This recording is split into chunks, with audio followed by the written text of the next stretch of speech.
To moderate tonight's discussion, I am pleased to introduce Samir Pandya, a great friend of us at Chaucer's, professor of Asian American Studies at the University of California at Santa Barbara. Samir recently published his first novel, Members Only. It is a wonderful story that should be any reader's next book. Welcome, Samir. Hey, Mike. Hey. So our guest tonight is Charles Yu, a critically acclaimed writer spanning across several disciplines, including television, where he is a two-time Writers Guild nominee for his work on the first, and in my opinion, the best season of the HBO series Westworld. He is the author of 4 books, including How to Live Safely in a Science Fictional Universe, and of course, his most recent title, Interior Chinatown, which was the most deserving choice for the 2020 National Book Award for Fiction. As we all know, a good novel makes us laugh, cry, and think, sometimes even at the same time. The great ones, however, often leave us shaking our heads in wonder, marveling at the writer's storytelling ability. My immediate reaction upon first reading Interior Chinatown was, wow, this guy wrote the literary equivalent of a mic drop. The consensus reaction from some of my Asian American writer friends was similar to how Willis Wu, some of the other characters in the Chinatown Row, would have reacted to Kung Fu Guy. To paraphrase Jay-Z, that boy good. But after recently reading Interior Chinatown again, Charles Yu's story struck an even deeper chord within me as I looked at it through the lens of my own family's limiting experience in the entertainment world, especially that of my late mother, Pat Lee. Happy birthday, Mom. In a lot of ways, this book could have been part of my own family's past, shaping who I am today. But more than that, this unique and amazing book inspired me and surely others who are trying to tell their own stories to follow suit, but to do so on our own terms. And we have Charlie Yu to thank for that. So Charles Yu, thank you and welcome to the program. Thank you so much, Mike. That was really touching, and thanks for sharing how the book resonated with you. I appreciate it. And thank you to Professor Pandya for being here. I can't not call you Professor. That formality actually makes me uncomfortable. So Okay. just Samir's perfect. So hey, Mike, thank you so much. Charles, thank you for doing this. And a huge congratulations. Thank you, and you as well. I have your book on the way, but it's not here yet. But I'm looking forward to it. Congratulations. Well, thank you so much. So, look, I have a kind of bunch of different things I want to talk about, and different things to discuss. But what I want to really encourage those of us, or those of you out there who are listening tonight, please type in your questions for our guest, because I think I have all sorts of things to ask, but you do not want to listen to me all night, and so I really want to hear from you. I think we all want to hear from you. And Charles, I thought I'd start a little bit by talking about form, which is, I think, such a kind of a remarkable part of this book, right? Which is that the trick of this book, in many ways, and trick I mean in the best sense of the term, is how much the stitching never shows in any of what you're doing here, right? And part of what I mean is that it combines both the pithiness and the absence of a screenplay with the kind of deep interiority of a novel, right? And so it's not as if form is following function. Form and function are kind of hanging out together in a really remarkable way. And so can you talk a little bit about, like, how do you end up with a book like this? How do you end up with a kind of a set of formal decisions that you made that ended up with this book?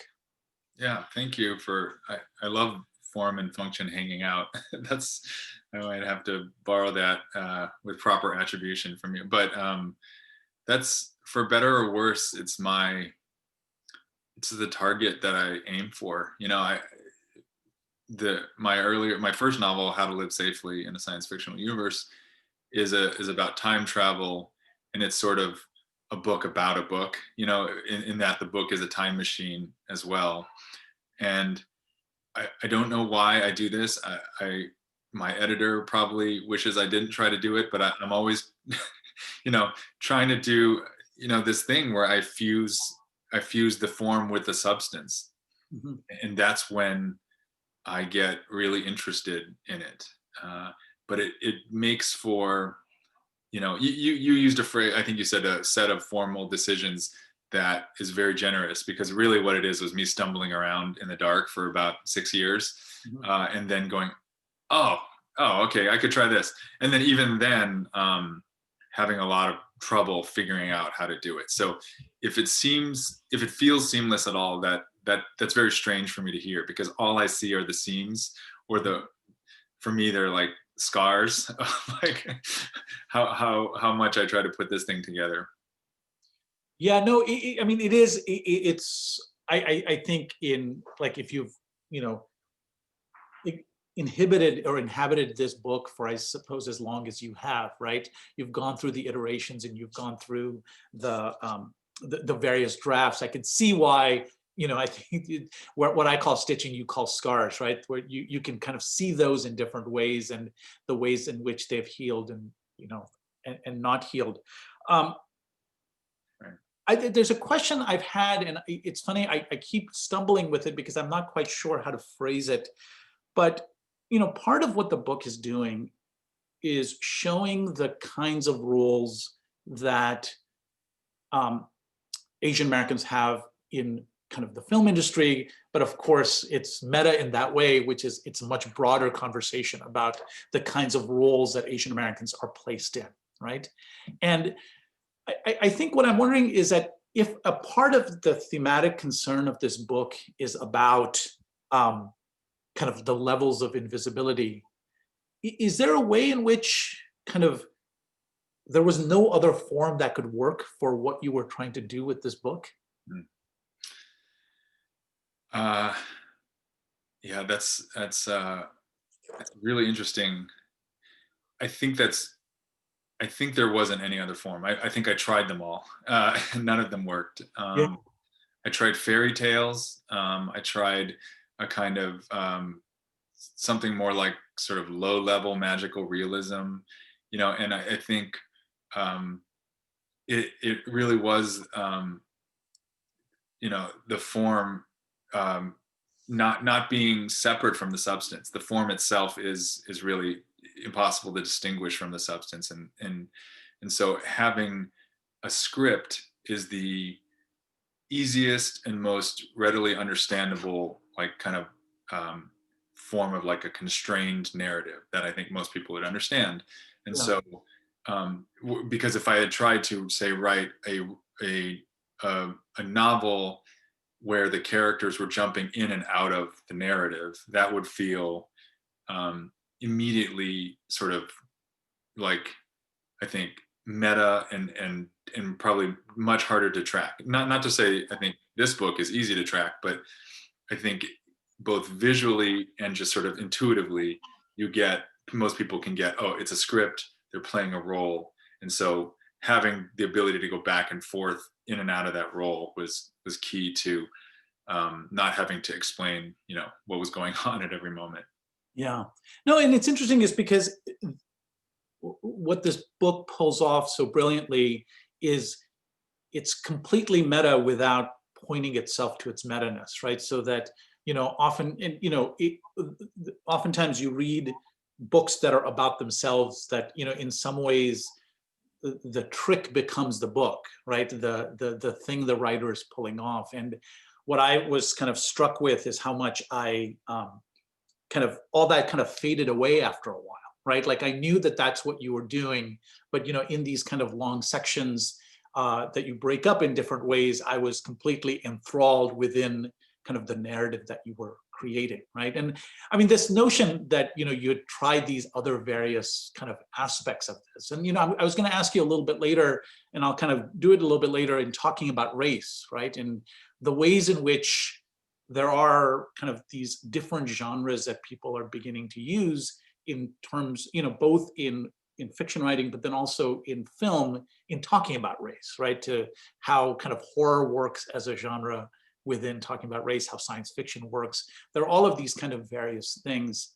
I wanted to ask, before we talk a little bit about the themes of the book, one other question I've had is, you move really interestingly and swiftly between a kind of screenwriting life and a novel and kind of fiction writing life, right? What is that movement like? Is there one that is your default kind of setting, or have you been doing this long enough so that you've kind of prepared yourself to be able to move between them? Because there are different instincts that these different forms kind of demand of you when you sit down. Yeah, definitely. And I think at first, I've been doing both for about 6 years. Prior to that, I was working as a lawyer and writing fiction. And so TV writing became the new day job, basically. That's really my livelihood. That I don't write books frequently enough, and they don't sell enough copies to one book every 8 years, unfortunately, is probably not going to cut it. And for people that live in Southern California especially, but so I've been doing this about 6 years, and I think at first it was really hard for me to switch back and forth. I could only sort of get into one and stay in that mode. And if I had to switch, it was hard. So for instance, if I were in a writer's room for a TV show, I didn't find myself writing much fiction at all during the months I was in that room. And then when I got time between shows, I would try really hard to work on this book.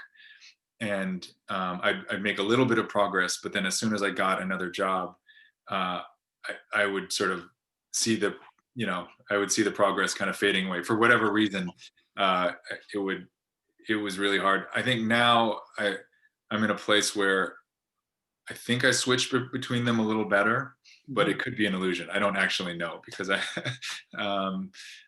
now, we've been locked in for most of this year. So I've been sitting here working on some of my own projects in development and trying to write fiction. And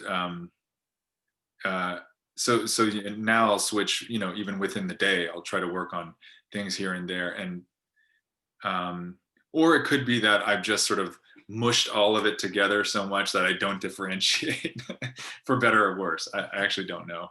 Yeah, I mean, in a way that, what particularly works with this novel, right, where the mushing together, in fact, works so wonderfully, right, that it is precisely the mushing together that kind of helps you kind of do what you do here. But it is just those movements are hard, right? Like if, whenever you're working, even if you're going between a novel and a short story, right, like the specific demands of how kind of you're moving plot along, or how much time you're willing to spend with backstory and narrative and stuff shifts constantly, right, based on the length that you're trying to work through. Yeah. So, at some point, I was reading this book, and I was rereading it. I arrived, I think, as most of the readers for this book arrive at this kind of both profound and really difficult, or depressing moment in the book. And I mean, not depressing, but a kind of a hard truth, right, about performance, which is that all of these characters are performing, and in a certain way, we're all performing, right? That performance becomes a kind of a part of the narrative of this story, right, about what's happening with this character. But I think also the kind of larger allegory you're talking about with Asian Americanness. So I guess what I'm curious about, and I got a sense of it with the ending of the book, but what's the place outside of performance? That's a good question. The Matrix. I don't know. Yeah, like Yeah. um, if and I want to make sure I'm understanding your question in terms of what's the ground level, right? If we're what's the place um, um, when this is a weird analogy, but I'll just go with it for a second. Do you ever, when you wake up out of like a really deep sleep, happened more when I was a kid, and it literally takes a few seconds for you like, I don't know where I am, and and before all the layers start to sort of um, get whatever they to get rendered or whatever, as if we are in the Matrix, and it's like, oh yeah, activate all the subroutines for personhood. Yeah. uh, that's what I think of, right? It's just like whatever the floating point is inside a soul or consciousness, and that thing that is always moving around, observing and taking in and putting out thoughts. That thing is what I'm interested in, and so it this is under a lot of layers in this book, but I think it's still ultimately, to me, the heart is, for instance, to maybe slight spoiler of the book, when Willis is later on in the book talking to a child, and I won't explain the relationship to the child, although that's already probably kind of a spoiler, but those relationships, some of those conversations that I've had with my kids in the dark, lying on the floor of their bedroom, that to me is what's out. That's the thing before performance, is when you're just talking in the dark with your kid or your spouse. Yeah. No, I mean, it's funny, literally on my notes, I have this exchange from later in the book, which I will not spoil, but a child says, "Kung Fu Dad," and Dad says, "Just Dad," right? Which is in some ways that space, I think, that you were just referring to, right? Which is that kind of moment where the character kind of removes, whatever the mask, right? That there is, there's got to be some space where, kind of, I don't know if it's unconscious or preconscious, whatever it is, right? Where before you have to put on all that stuff, you can at least have some kind of possible moments of grace. And I think that's, I mean, in some ways, I was left with a kind of a deep sense of that at the ending, right? Which is, one of the characters singing John Denver was a kind of that space that it created. One of the sections that I found particularly kind of emotionally affecting were the kind of the sections about the father of this character, right? In kind of, he's in Mississippi, correct? Is that where he ends up? And they are like deeply kind of affecting scenes. And I think, in a way, what I realized is that generation of Asian Americans that came here, right, which is, in a way, kind of the generation of my parents and presumably the generation of your parents, didn't become novelists, right? So that we don't have like a stack of books and memoirs about their kind of interiority, about kind of what their experience was, right? It's always refracted through people like us who are trying to figure out why the parent was so silent, or why the parent was so insistent, or all of these different things. And so I guess my question is, and I don't know if owing something is how I want to put it, but is there something about kind of,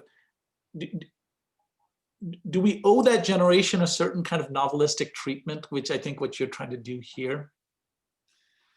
I love the way you framed that. I feel a pull towards, I think what you're saying is a sense of, they,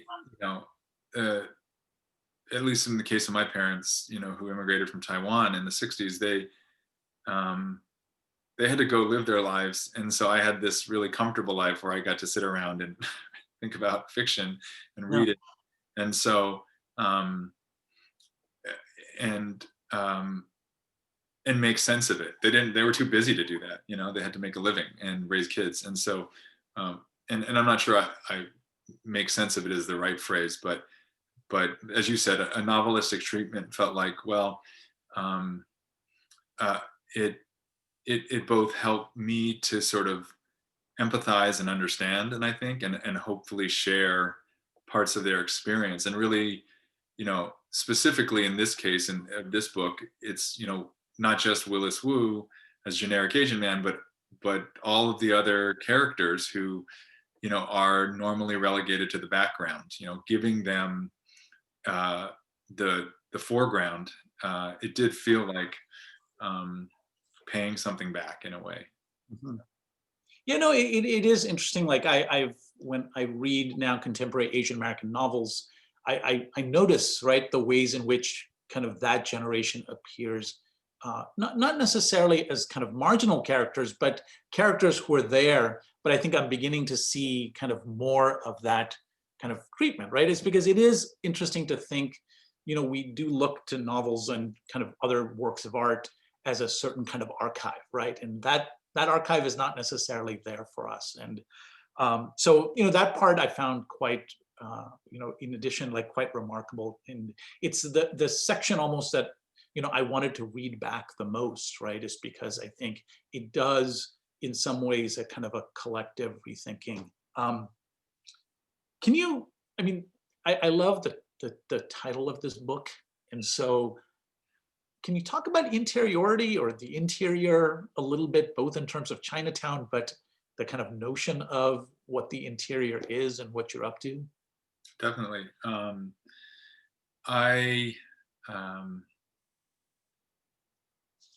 I, you know, as a reader, uh, I love entering that novelistic space when you get into this envelope, you know, inside of someone else's consciousness, and there's that little um, gap between, you know, the text and the author and the narrator and all of that, and you're sort of you get to live in there. And so I was trying to create something like that in terms of how do we get inside of the head um, of this background character, Willis Wu? How do we create an interior space where someone who's normally not doesn't have any subjectivity, you know, is like a prop in the background?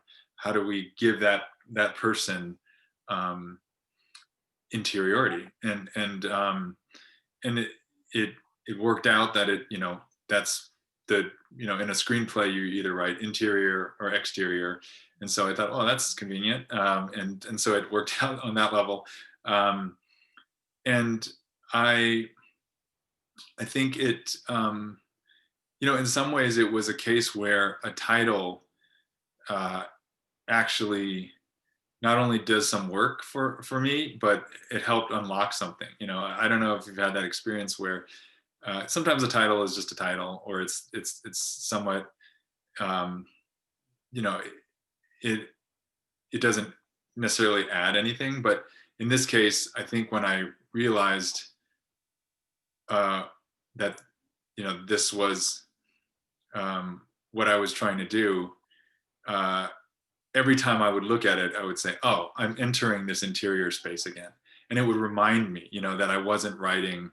Um, uh, I don't know. I guess what I'm saying is, I struggled for a long time to try to write a quote serious novel, Mhm. and um, and I couldn't do it, and so and I also sometimes would get hung up on um, forward progress. What am I doing with this novel? What is happening next? Mhm. Um, but something about interiority reminds me that more what I was trying to do is create this space where this consciousness is, and also a sense of, you know, the title as a whole, Interior Chinatown, is this kind of mental ghetto where Willis and the other Asians live, where they are trapped, you know, both by external stereotypes, but especially in Willis's case, he has internalized stereotypes to a degree that he only sort of realizes in the course of the story. So a lot of the title carries a lot of weight, is doing some stress, some what's the word? I don't even know. It's a load bearing wall, I guess. and it bears the load well, you know. And it's funny because I don't know where it was. I was driving, you know, when I could take road trips, and I happened to come upon Francis Ford Coppola talking to Terry Gross, and he had this thing. He said that for every movie he makes, right when he begins making the movie, he comes up with one word to describe what the film is doing. And so that every time he was lost in a scene, he could go back to that word to give him direction on what to do with the scene. Ooh. Right? And it is interesting, right? So that if interiority in some ways, or interior, becomes that word for you, right? And it is that you kind of return back to it over and over again in all sorts of different ways, right? Literally in terms of the kind of explication of what a screenplay looks like.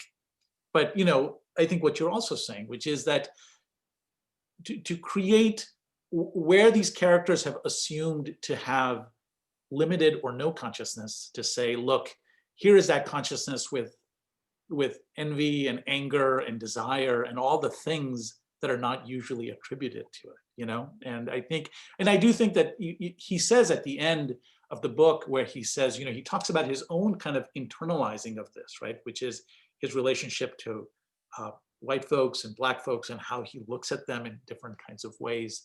I want to kind of circle back a little bit about, when were you free not to write a serious novel, right? It's an interesting thing, which is the word novel, it bears so much exhausting weight, right? Mm-hmm. So like, when were you able to kind of free yourself to say, look, I'm just going to do this thing, and its seriousness is going to have to come as in the way that it comes, right? Because of course, this is a serious novel, but you just don't take, I'm assuming part of what you're saying is what happens when you don't take yourself as seriously in the act of writing it. Right. Yes, that's a big part of it.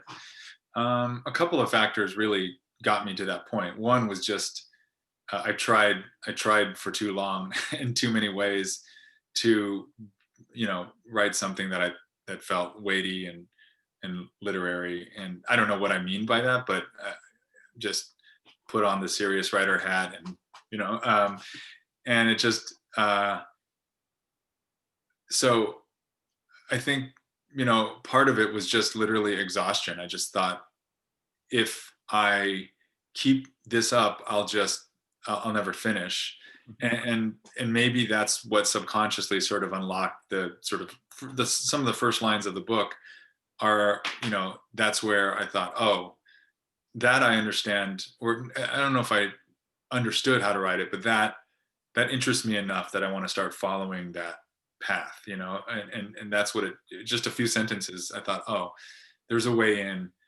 And you know, if that had happened early on, maybe I would have discarded it, and maybe I did discard things like that early on. But at that point, you know, more than 4 years of trying to write it, I really had to. And I think doing that really frees up a lot of the subconscious, you know, when I'm not putting that pressure on myself to try to be intelligent, or, you know, and it's just the real stuff starts to sort of flow.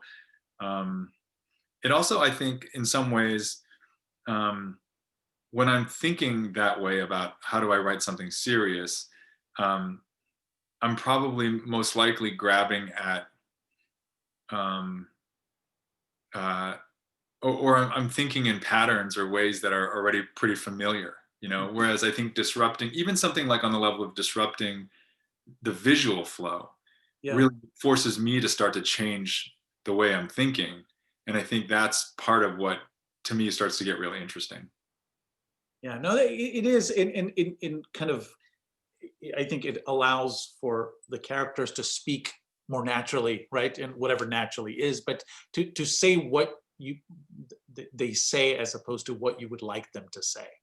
And it works. It's a weird shift that occurs, but it's almost, I think getting to that freedom just takes a while, right? And I think part of that is to trust yourself to say, I'm just going to allow myself to do this. I have a couple more, but I really want to kind of just take a moment right now and really encourage folks to type in questions, and so I can kind of pass them on.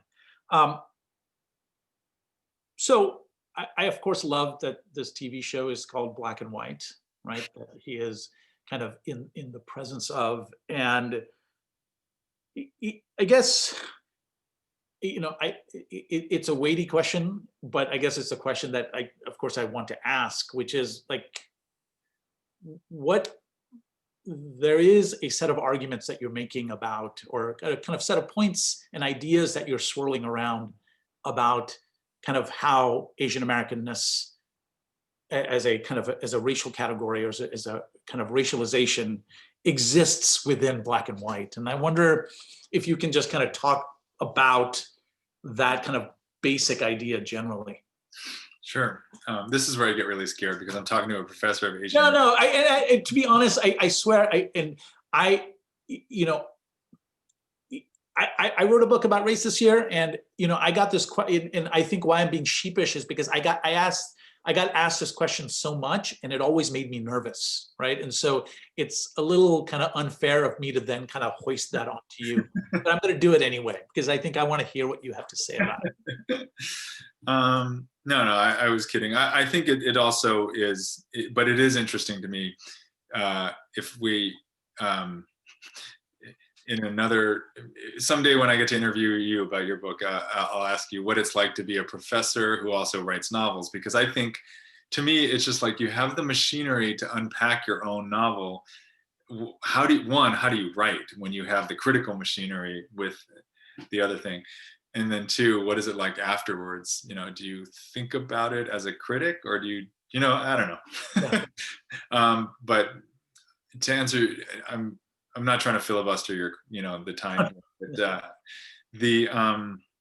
I think my guardrail for me getting over the ledge here, out of the range of my competence, is that the story is about TV stereotypes, and so I always remind myself, and also want to remind whoever might be listening that I'm in the story. It's not really trying to make, I think, generalizations about the reality of race so much as the perception as put on screen, and specifically put on screen in the big heyday of sort of network 80s and 90s TV that I grew up watching. I think even when you talk about TV in the last 5 years, it's changed a lot. Wow. But that said, I grew up watching a world, versions of America that never had people that looked like me, or really, I would say, people that looked like you, or mostly it was, a lot of white people and a few Black people, and so what I started to get interested in writing about it is what does it do to your consciousness when you never see a model of yourself in sort of like what is essentially a version of the collective imagination, that it's a mirror, but it's also, a source, right? It projects things back onto us, and it sort of tells us, right, in a feedback loop kind of way, this is a version of reality. So when you never see, Asians having a family life, or when you never see Asian Americans being anything other than one of like 3 jobs, like the guy who gets kicked in the face, the guy delivering food, or I don't know, a math nerd, I guess. What does that do to you? And so it just sort of, for me, was encapsulated really well in the idea of, this is I'm writing a book about what it's like to be the background guy in a Law and Order episode about Chinatown. It's like, he doesn't really have a story. How do you give that guy a story? Yeah, no, it is. I mean, it's so interesting. As you were saying this, I was going through like, what shows I loved in the 80s, right? And, there were no Hawaiians or Asian Americans in Magnum PI, right? In all 8 seasons or however many seasons of that show that I watched religiously when I was a kid, And so it is interesting about kind of the kind of the effects it has, right? In psychic effects and kind of the various things where you get accustomed to people kind of acting in certain ways when kind of they never look like you, And so it is an interesting kind of this interesting history that exists. So look, this is the last question I have, which is your book came out in January, right? And so you have done a lot of these in person before everything was shut down, and I'm assuming you've done a ton of these kind of since the shutdown has occurred. Yeah. Is there a question you wish you'd been asked that you've not been asked? Ooh.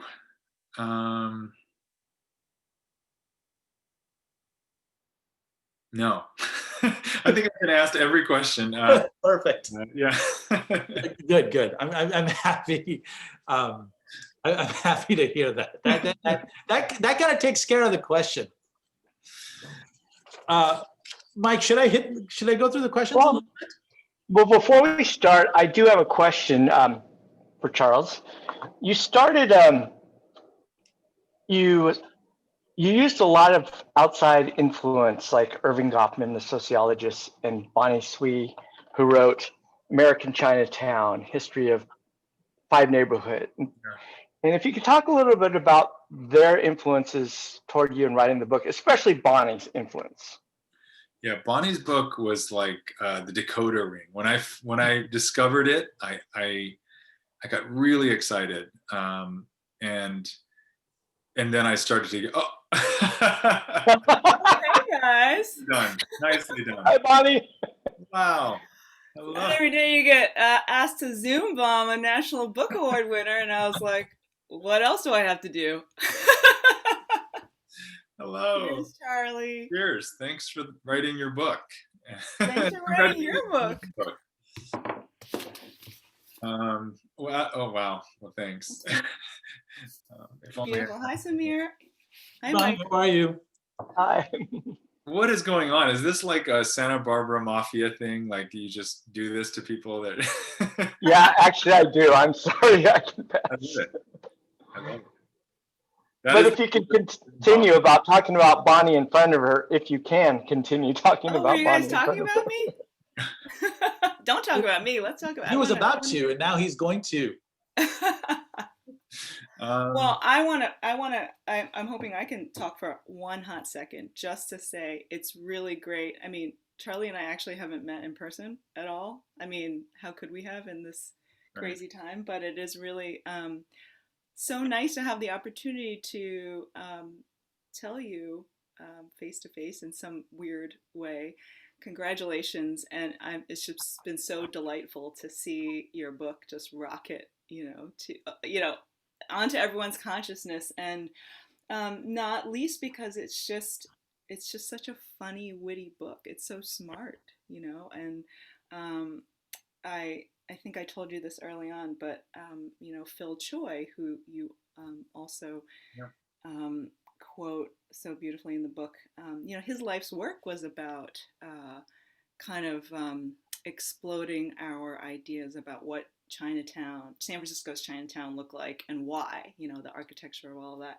And I think he would have totally gotten a kick out of how you kind of sent up all of those ideas, but also made something so new out of it, which I actually was thinking about tonight, that is really what you did with this book, right? You took all of these genres and kind of exploded them in your own way to make something new. And I think that's what people did with Chinatown in this country, So I don't want to get too deep, but I think that's really such a lovely echo of the work that was done before. Well, thank you. And Yeah. yeah, Bonnie, you really said it well. I didn't really need to do much invention once I realized that Bonnie had kind of uh, articulated this weird conflation with reality and performance. That was what, to me, was this huge breakthrough. That it all of these sort of metaphors weren't metaphors at all. Like they actually, were just reality. And Right. it was mind bending in a lot of ways. And the fact that your book is nonfiction, it blew my mind. I mean, if it had been fiction, then I couldn't have written this book. So I was grateful for that. But even then I worried, wow, am I really just taking someone's work and quoting it all over the place? And so, so thank you for that. It is really great to meet you this way. I'm also very curious what's It's such an honor for me. Seriously, I don't write fiction, so it's just I never thought that I would be quoted in someone's novel. So that is, you've given me a gift. Please. Thanks. All right, Samir, shall we get to the questions? Yeah, Question sure. time. You want to do it, Mike, or should I look through them a little Oh, bit? go for it. You go ahead. Okay. Maybe. I'll start with this question, which is interior Chinatown seems to evoke Maxine Hong Kingston's women warrior and Chinamen in situating gritty everyday lives against possibilities of legendary accomplishment in the form of a TV script. What was the influence of Kingston in this book in your trajectory as a writer? It's a good question. I will say that as much as she is influential generally, I didn't have it in mind in writing this, actually. More, I had Paul Beatty's The Sellout in mind, and in maybe a less obvious way, Viet Nguyen's The Sympathizer. I think probably because it had been more recent, and but also those are hugely influential. But yeah, obviously it, stand on the shoulders of a lot of people in terms of like leveraging off of work that has been done, including Maxine Hong Kingston's over the many years, who's been influential on ever since I was an undergrad at Berkeley, and so I never met her or took a class or anything, but just, going back that far, and her work has been there. So, do you read fiction when you're writing fiction? Generally, I cannot. It's hard. Do you? What's that? You? Yeah, no. I mean, I get nervous, right? It's because it is hard, right? Because I think maybe I feel like I get influenced really easily, and I think I'm susceptible to other people's voices, and so I think it's a hard thing to pull off. This is a question from Kelly Hoffman. She says, from a racial identity standpoint, was it difficult to write from that point of view? Thanks, Kelly. It was, I mean, I don't know exactly what Kelly means by difficult, but it was difficult emotionally in some ways, but that usually meant that I was kind of onto something if I was getting into territory where I was feeling things, rather than just thinking. And I mean, I think it was difficult because I thought, well, again, what am I doing, right? Am I really naming a character generic Asian man and purporting to speak for a race? No, I mean, I guess I'm not, because this is a TV show. So I'll kind of hide under that cover for that as well. But also, I think that's part of why I tried not to take myself too seriously, in most of the writing of the book, because I think it would have been really scary to think, oh, I'm speaking for, someone larger than just this character. I wouldn't ever dare to try to do that. So yeah, and I think what you were saying earlier, that this is about TV representation, right? So that it helps kind of focus that conversation in a particular kind of way. So I have this question. There's a question from John. He says, you've said you've read more Philip Roth than almost any other novelist. What about Roth's work did you most want to steal? I mean, when you read him, what made you think, gee, I'd like to be able to do that? Oh, that's a great question. Thanks. Is it Philip? I think. Oh no, not Philip. Is John asking about Philip? Yeah, Philip's asking about Philip. Philip. um, um, that's a really good question. I think one of it was one thing was he was probably the first, non-school assigned, literary novelist that someone turned me on to. And so I was like, oh, what is this? Because it felt more contemporary than a lot of things that I'd read up till that point. But yeah, there was a reason why I kept reading books by him. I think it was I guess the intimacy of the space. To go back to what we were talking about, it was a sense of interiority that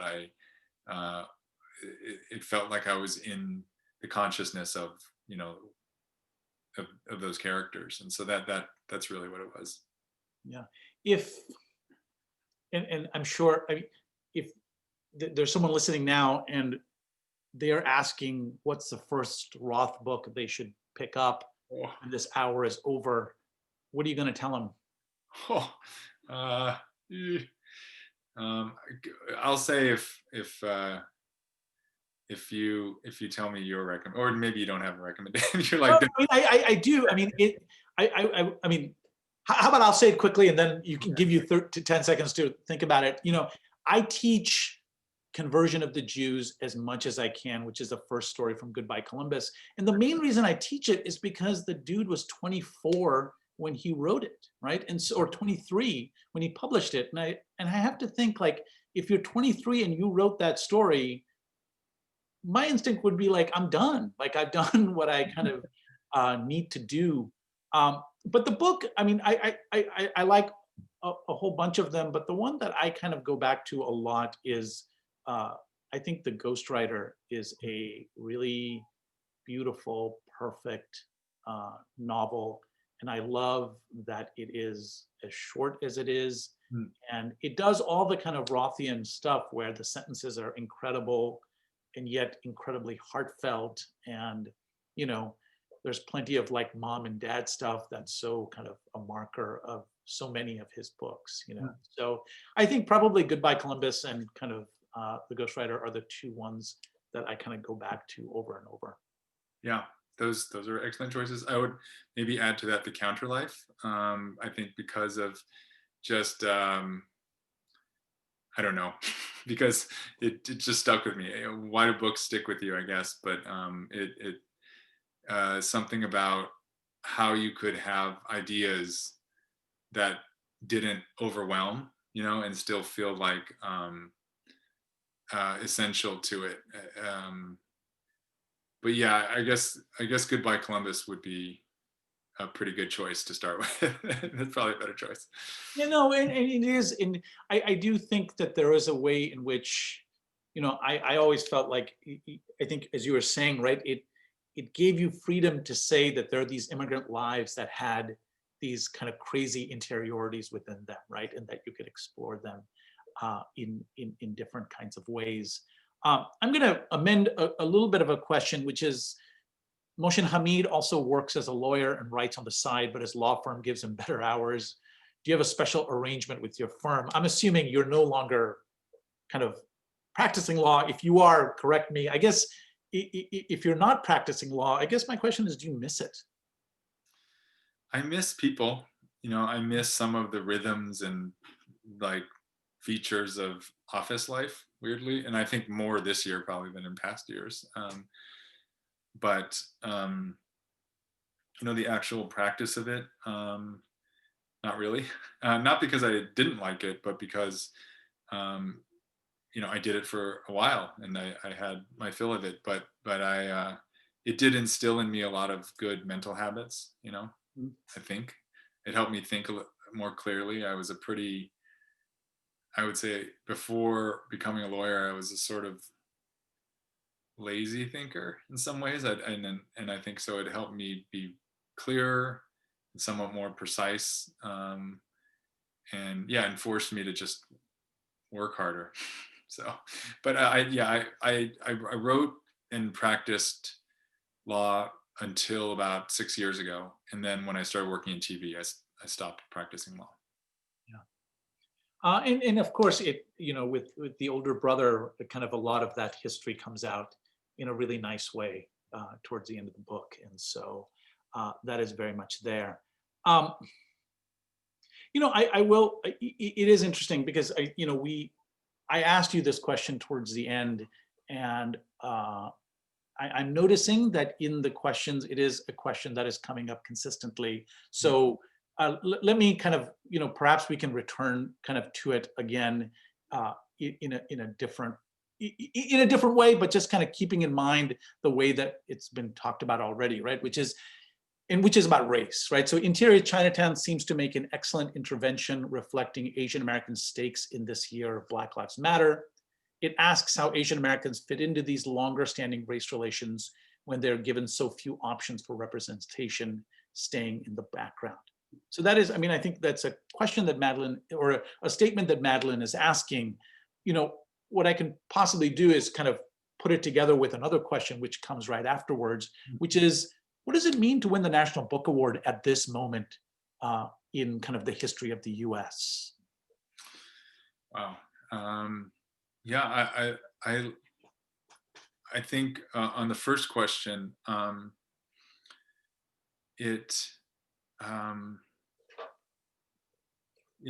what one thing, and this goes to an earlier question of yours, Samir, is one thing that I hope to do is in the book is not just show how it would distort the Asian American consciousness to be invisible in media representation, but how it distorts the whole picture, for any part of the audience, regardless of your racial background.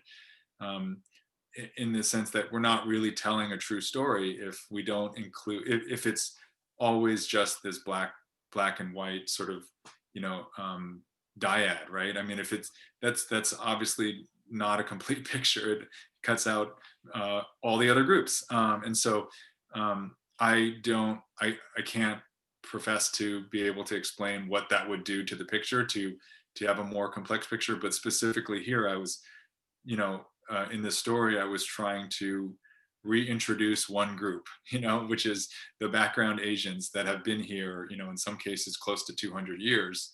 Yeah. If all you do is just let that one additional variable in, already you go, oh yeah, this isn't a story about two races, right? And so to me, I hope that already says this must be a fiction on some level, right? We're already operating the level of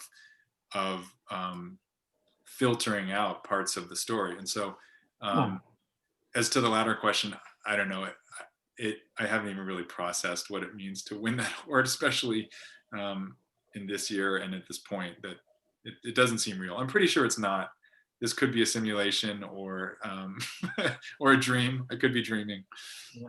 But you're not, but it's a pretty darn good dream if that's what it was, No, these are these kind of interesting. I think what you're saying is, or that there are these different narratives that are at play, right? And I think that that's what your book, I think, so wonderfully presents, which is it kind of adds an extra or a necessary script to the script that we have written about our collective lives.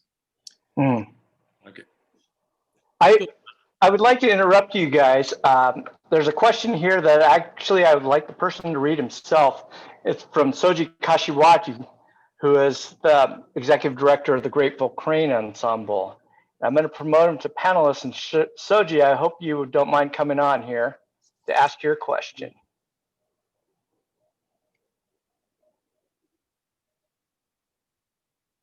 Yeah, go ahead and turn on your video and unmute yourself, Soji.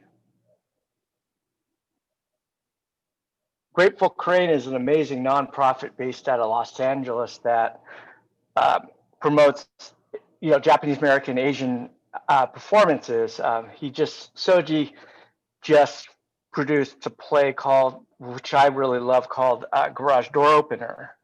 And I was wondering, Soji, go ahead and hello, by the way. Osashi desu. and would like you to chime in with your question of what you wanted to talk about. Well, I had like a two-part question. I didn't know when your book had come out. I love the book, by the way. But with the whole thing of Asian Americans always being seen as perpetual foreigners throughout our time here, all of a sudden it's played out where Asian Americans are being attacked and targeted and blamed for the coronavirus.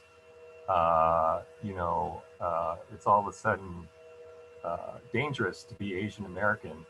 And then, so in the context of your novel, which kind of addresses how outside people see Asian Americans, and now this is happening to us, have you been processing this or feeling about this? Yeah, thank you, Sergey. Thank you for the Yeah. question and for reading the book. Yeah, for most of this year, it has been among all of the other things that have happened this year. That has been obviously a really, really unfortunate and yet important reminder of how Asian Americans specifically can still easily be otherized. Especially when it's coming from the actual president of the United States. Who's sort of I don't know if it's intentional. That seems like the wrong word. It seems like intentional recklessness, right? It's this kind of almost like a carelessness with how you group people, to literally just stoke resentment, I guess, and so and it was weaponized so well in terms of, and I'm not sure that the goal was to increase violence on Asian Americans. That was obviously the horrible byproduct, but it was to deflect blame, right? It was to really say this is us versus them, and that kind of harm goes. Of course, there's physical harm involved, but there's a deeper harm, which is still that you can take a group, that are part of this country and say that's not part of the picture. We can just sever that group out and point the finger at them, based on physical characteristics. There's so much for me to unpack. I can't even really process it except to say, wow, like we still do need to tell stories, and we still need to have points of view and speak up, but Yeah, that led to my second question, because I was thinking back, there's probably at least 3 to 4 generations of Asian American actors who have gone through the very same thing that Willis Wu has gone through in the book. And it never seems to really change. Generation to generation, the same characters are appearing and reappearing. What do you think it's going to take for Hollywood to change that for Asian Americans? Or it's such a good question. I wish I knew. I do. I toggle between it's different this time and it's probably not different this time. I don't. I have a deep anxiety that in 10 years we'll be going, oh, remember when Asians had a thing for a couple of years? Asian Americans had their moment again. Because, yeah, as you're pointing out, there have been cycles where it feels like things are changing. And I guess the difference now is that there are so many outlets now, right? There's 500 plus scripted shows on TV. And that does open doors for more points of view and more access to storytelling and to voices, And so I hope with that also comes diversity in casting. And I don't just mean racial diversity, I mean diversity on all kinds of dimensions. But yes, it does feel like when you have Asian Americans both behind the camera or in the writer's room, or also just as important in some ways, producing, or as the executives who make the money decisions, that all, as those people I think start to get promoted and have more authority, it feels like this time actually might be different, but. Thank you. And congratulations. Thanks for joining us, Soji. Thank you. You want to take more questions, Samir?